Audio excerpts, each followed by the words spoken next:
On a tous déjà entendu des phrases du genre « Il suffit d'avoir confiance, faut se faire confiance dans la vie, fais-toi confiance, voyons ». Alors je ne sais pas ce que vous en pensez, mais moi personnellement, à chaque fois qu'on m'a dit ça dans ma vie, ça m'a plutôt tétanisé sur place. C'est un petit peu comme quand on dit, vous savez, soyez spontané, ou bien soyez naturel, ou bien lâchez prise. Parce que sérieusement, si c'était aussi facile que ça se saurait. La notion de confiance, de même que les notions d'échec et de réussite, c'est une notion qui est exclusivement humaine. C'est-à-dire que dans aucun autre organisme vivant, on ne retrouve la notion d'avoir confiance ou pas confiance. Dans la nature, on ne sait pas ce que c'est que d'échouer et de réussir. Dans la nature, on vit sa vie. S'il y a un obstacle, on change de route. S'il y a quelque chose qui ne fonctionne pas, on fait autrement. Alors on peut commencer par se demander ce que c'est exactement que la confiance. Comment on la reconnaît? Qu'est-ce qu'elle occasionne comme fonctionnement interne, tant au niveau émotionnel que neurologique? À quoi elle sert? Et finalement, comment on fait pour la mettre en œuvre? Je vais vous donner un exemple. Imaginez deux lycéens qui passent ensemble le code de la route. Alors, ils ont révisé autant l'un que l'autre, et lors des simulations, quand ils sont chez eux, ils obtiennent à peu près les mêmes résultats. Mais le jour de l'examen, le premier est serein, détendu, super confiant, et l'autre est complètement stressé, persuadé que de toute façon, il ne l'aura pas. Sans surprise, le premier l'obtient, mais pas le second. On pourrait se demander en quoi leur posture de départ a fait une différence. Qu'est-ce qui fait finalement que l'attitude du premier lui a permis de réussir et que l'attitude du second l'a fait échouer? Assez spontanément, on pourrait répondre que le premier avait confiance en lui et l'autre pas. Mais pourtant, si on creuse un petit peu, c'est peut-être pas aussi simple que ça. Parce qu'au fond, les deux avaient totalement confiance en eux. Le premier avait confiance dans le fait qu'il aurait son code et le second avait confiance dans le fait qu'il ne l'aurait pas. Donc en réalité, il n'y a pas vraiment de différence entre quelqu'un qui se fait confiance et quelqu'un qui doute. Les deux n'ont aucun doute sur le fait que ce qui va se produire va réellement se produire. Ils ne se demandent pas quel sera le résultat final, puisqu'au fond, dans leur attitude, ils le connaissent déjà, avant même de passer l'examen. Lorsqu'on est certain de ce qui va se produire, on ne se demande plus si ça va arriver, on est simplement en train d'observer à quel moment ça va se produire. Donc on pourrait presque dire que finalement, dans leur esprit, c'est comme si c'était déjà fait. Eh bien, la confiance, neurologiquement, c'est comme de déclarer au cerveau « c'est déjà fait ». Si par exemple, vous voulez installer une cuisine en kit, mais que vous n'êtes absolument pas bricoleur, vous allez décider de faire monter les meubles par un menuisier, et ainsi, dans votre esprit, monter ces meubles ne vous concerne plus directement. Dans votre tête, votre cuisine, c'est comme si elle était déjà installée presque. Vous êtes complètement libéré de cette problématique. Même si concrètement, ce n'est pas encore le cas, le fait d'avoir délégué la construction de cette cuisine à quelqu'un qui est expert en la matière, ça vous libère, ça vous détache totalement. Donc dans votre tête, c'est comme si c'était déjà fait. Avoir confiance, c'est un petit peu comme laisser les rênes à une partie de nous-mêmes qui serait experte en la matière. En fait, l'intention première, alors on parle aussi d'intention racine, donc l'intention première qui se cache derrière chacune de nos pensées déclenche instantanément dans notre cerveau une réaction en chaîne, une série d'impulsions électriques, de connexions neuronales qui produisent, qui créent une réalité instantanément. C'est comme si on téléchargeait instantanément un programme parmi une infinité d'autres programmes possibles. Je ne sais pas si vous avez déjà entendu, mais on compare souvent notre cerveau à un ordinateur. Et c'est vrai que dans votre ordinateur, vos dossiers, par exemple, sont tous rangés sur le bureau. Il vous suffit de cliquer dessus pour ouvrir un dossier ou pour télécharger un programme, mais les programmes sont déjà sur votre ordinateur. Ils attendent juste sagement d'être activés. Mais dans notre cerveau, c'est identique, c'est-à-dire que tous les programmes sont déjà installés, tous les dossiers sont déjà présents. Et il suffit juste de cliquer dessus pour lancer un processus. Est-ce que vous saviez par exemple que notre cerveau enregistre environ 60 millions d'informations par seconde? C'est absolument vertigineux. Les informations entrent dans notre cerveau, elles sont triées, classées dans une organisation rigoureuse qui n'appartient qu'à notre cerveau, que seul lui connaît, et toutes ces données sont prêtes à servir à la moindre occasion, ou plus exactement, à l'instant même où on va enclencher un programme.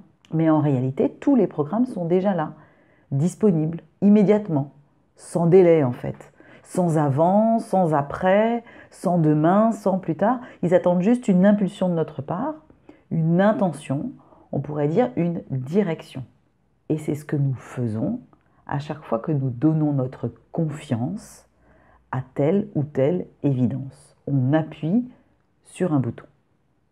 Donc on s'aperçoit que finalement ce que l'on appelle confiance, c'est peut-être simplement là où, consciemment ou pas, on porte notre attention. Je parlais de direction tout à l'heure, c'est vraiment un peu comme si on donnait une direction. Vous savez, comme quand on fait prendre une direction à notre vélo, par exemple, pour atteindre un but. Si je fais du vélo, je porte mon attention devant, sur la route, pour rester bien dessus. Et si je commence à porter mon attention sur le fossé, même dans l'espoir de l'éviter, je vais foncer droit dans le fossé. Donc, à l'instant où on focalise notre attention sur un point donné, notre cerveau s'y rend automatiquement. Et dans notre esprit, dans nos réactions, dans nos attitudes, c'est comme si c'était déjà fait. Donc en fait, on en fait tous les jours des dizaines de choses en pleine confiance. C'est-à-dire en n'ayant aucun doute sur le fait que cela va effectivement se produire, comme si c'était déjà fait. Par exemple, comment je me sens lorsque je m'apprête à prendre mon petit déjeuner le matin, lorsque je m'apprête à me brosser les dents, à jardiner, à lire, à regarder la télé, à faire du sport. Est-ce que j'ai le moindre doute sur le fait que cela pourrait ne pas se produire? Ben non, bien sûr. À dire vrai, cette idée ne me traverse même pas l'esprit. Donc nous sommes en fait en permanence en pleine confiance sur le fait que les choses vont se produire. Alors bien sûr, ça ne signifie pas qu'elles vont forcément réellement se produire et que rien ne va venir nous empêcher de faire ce qu'on a à faire. Mais nous parlons bien là de notre état d'esprit de départ, de ce qui se produit neurologiquement dans notre cerveau lorsque nous nous apprêtons à effectuer une activité courante à laquelle nous sommes habitués, ou une activité qui nous réjouit par exemple. Notre intention première est dirigée vers cette tâche et nous n'avons même plus besoin d'y penser ou d'y réfléchir puisque neurologiquement, le processus est déjà enclenché.